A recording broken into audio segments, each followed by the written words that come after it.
নমস্কার প্রিয় দর্শক, আপনারা দেখছেন দ্য কেএবি নিউজ প্লাস। আপনাদের সঙ্গে কথা বলছি আদিত্য। আজকে নবান্ন অভিযান এখনো চলছে এবং নবান্ন অভিযান কার্যত রণক্ষেত্রে পরিণত হয়েছে বলা যায়।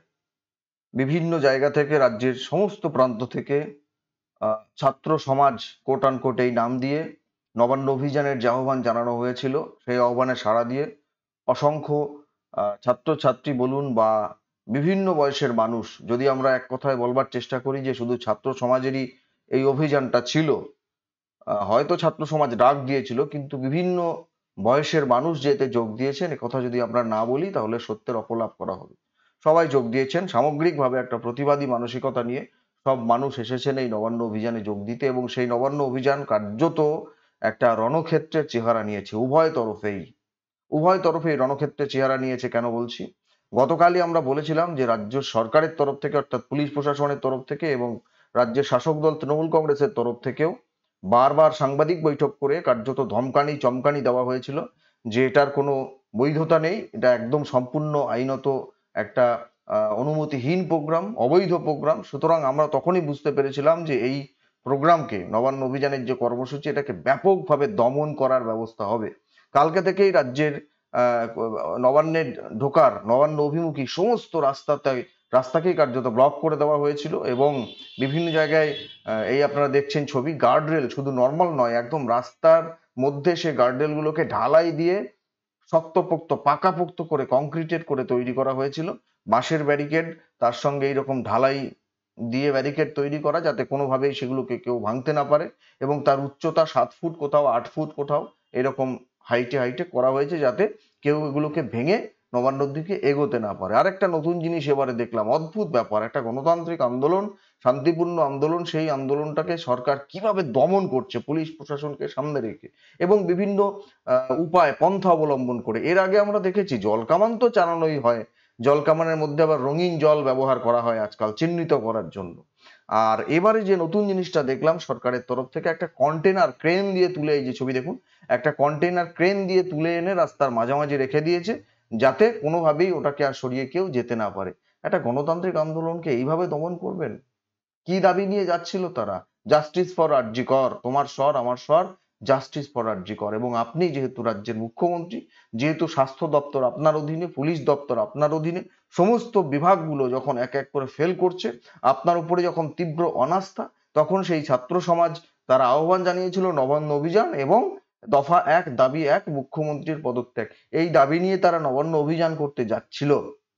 এটাকে এইভাবে দমন করতে হবে? আন্দোলন করার কি অধিকার কারো নেই? কারণে এইভাবে দমন করতে হবে? এমনি লাঠিচার্জ ব্যাপকভাবে, কাঁদানে গ্যাসের সেল ফাটানো, জল কামান থেকে শুরু করে ব্যারিকেড কি নেই, রণক্ষেত্র তৈরি করা হয়েছে। আপনারা ছবি দেখতে পাচ্ছেন, পুলিশও কম বেশি আহত হয়েছে। আমি বললাম একটা খণ্ডযুদ্ধের পরিস্থিতি, ইট পাটকেল ঢিল ছোড়ার মানে খবর আসছে বিভিন্ন জায়গা থেকে।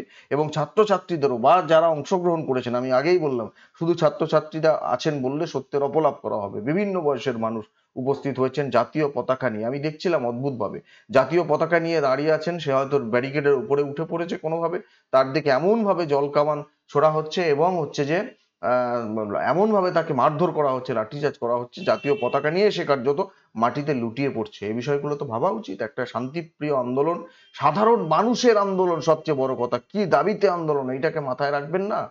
রাজনৈতিক দল যখন বিভিন্ন কর্মসূচি গ্রহণ করে তখন সেগুলোকে তো ব্যাপকভাবে দমন পীড়ন করার নজির এর আগে আমরা দেখেইছি, কিন্তু এটা সাধারণ মানুষের একটা অরাজনৈতিক আন্দোলনের ডাক দেওয়া হয়েছিল কোনো পতাকা ছাড়া। এখন বলতে পারেন যে এর মধ্যে কোনো রাজনৈতিক দলের ইন্ধন আছে, কোনো সংগঠনের ইন্ধন আছে, সেগুলো তো থাকেই সব আন্দোলনে। রাজনৈতিক দলগুলোর কাজই তো তাই, সাধারণ মানুষের আন্দোলনকে পাশ থেকে বা সরাসরি সামনে থেকে দাঁড়িয়ে তাদের আন্দোলনে ভাষা জোগানো, এটাই তো রাজনৈতিক দলের কাজ। নাহলে তারা কি করতে আছে, কি জন্য আছে? এটা সাধারণ মানুষের নাম দিয়ে আহ্বান জানানো হয়েছিল, ডাক দেওয়া হয়েছিল, কিন্তু বিজেপি সরাসরি বলেছিল যে এই আন্দোলনে আমাদের সমর্থন আছে। রাজ্যের বিরোধী দলনেতা শুভেন্দু অধিকারী তিনি তো যেতেই চেয়েছিলেন, কিন্তু যেহেতু এই ছাত্র সমাজের পক্ষ থেকে রাজ্য স্তরের প্রথম সারির নেতৃবৃন্দকে তারা উপস্থিত থাকতে বারণ করেছিলেন, সেই জন্য তিনি অংশগ্রহণ করেননি। যদিও তিনি খানিকক্ষণ আগে বিধানসভার সামনে সাংবাদিক বৈঠক করে বলেছেন যে আমি যাচ্ছি হাওড়া স্টেশনে, সেখানে থাকবো, হাওড়া স্টেশনের ওয়েটিং রুমে, সব ব্যাপারটা দেখবেন। আর আইনি সহায়তা দেওয়ার কথাও তিনি বলেছেন। ইতিমধ্যেই তিনি আজকে হাইকোর্টেও গেছিলেন, সে আলাদা কথা। কিন্তু আমি বলছি একটা শান্তিপূর্ণ আন্দোলন, সেই আন্দোলনকে দমন করবার জন্য এত ব্যবস্থা, যিনি জননেত্রী, 15 বছর ধরে তিনটে নির্বাচনে জয়যুক্ত হয়ে এই রাজ্যে ক্ষমতায় আসীন হয়েছেন, যিনি জননেত্রী, মা মাটি মানুষের নেত্রী, জনগণের নেত্রী, তার এত ভয় কেন, কিসের জন্য? অন্যদিন তিনি 11টা 10-15-তে অফিস ঢোকেন, নবান্নে ঢোকেন, আজকে অনেকটা আগে চলে এসেছেন, হয়তো সেরকম ইনপুট ছিল, হয়তো রাস্তাঘাটে কোথাও আটকানোর চেষ্টা করা হতো বা কিছু, কিন্তু এত দুর্গ বানিয়ে ওই 14 তলাতে বসে থাকবেন, এত ভয় কিসের? আপনি তো মানুষের পালস বোঝেন, আপনি তো জনগণের নেত্রী, পশ্চিমবাংলার মানুষ নাকি আপনার সঙ্গে আছে, তাদের দমন করতে, তাদের পীড়ন করতে এত ভয় কিসের জন্য? কিসের জন্য? সৎ সাহস নেই একটা আন্দোলনের সামনাসামনি দাঁড়িয়ে মোকাবিলা করা? যে দাবি নিয়ে তারা যাবার চেষ্টা করছিল, তাদের মুখোমুখি হয়ে তাদের কথাগুলো শোনবার মতো, নবান্নে তাদের সাথে বসতেন বৈঠকে, তারা যখন বলছিল দফা 1 দাবি 1 মুখ্যমন্ত্রীর পদত্যাগ, তারা যখন আপনার কাছে গিয়ে ডেপুটেশন দিতে চাইছিল, তাদের সাথে কথা বলার মতো সৎ সাহস নেই? তাদের এভাবে পুলিশ দিয়ে, দলীয় ক্যাডার দিয়ে কোথাও কোথাও এইরকম ভাবে গার্ডরেল তৈরি করে, পার্মানেন্ট একদম রাস্তা খাল করে সেখানে ঢালাই করে তৈরি করা, কন্টেনার লাগিয়ে দিয়ে এইরকম কাঁদানে গ্যাসের সেল ফাটিয়ে জল কামান চালিয়ে এই একটা শান্তিপূর্ণ আন্দোলনকে দমন করার ক্ষেত্রে আপনার একটু বিবেকে বাধে না? আপনি নাকি আন্দোলনের ঘর থেকে জন্মগ্রহণ করেছেন, আপনার নাকি আন্দোলনের মধ্যে দিয়ে উত্থান, বিভিন্ন গণ আন্দোলন করার অভিজ্ঞতা, সেই আন্দোলনকে এভাবে দমন করতে আপনি তো রাইটার্স অভিযান করেছিলেন 1993 সালের 21শে জুলাই, সেই দিনগুলোর কথা মনে পড়ে না? এভাবে একটা আন্দোলনকে দমন করতে আপনার ব্যক্তিগতভাবে বিবেকে বাধে না?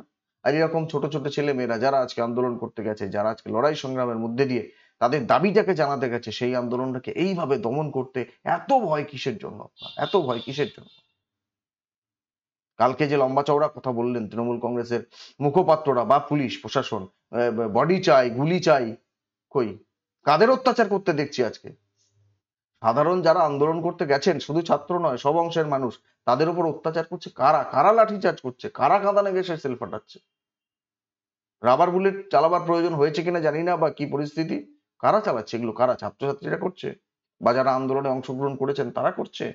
আপনারা করছেন, আপনার প্রশাসন করছে, কারণ ভয় পেয়েছেন। গোটা রাজ্যের মানুষের সমর্থন আছে এই আন্দোলনের পিছনে, তারা হয়তো সবাই আসেনি।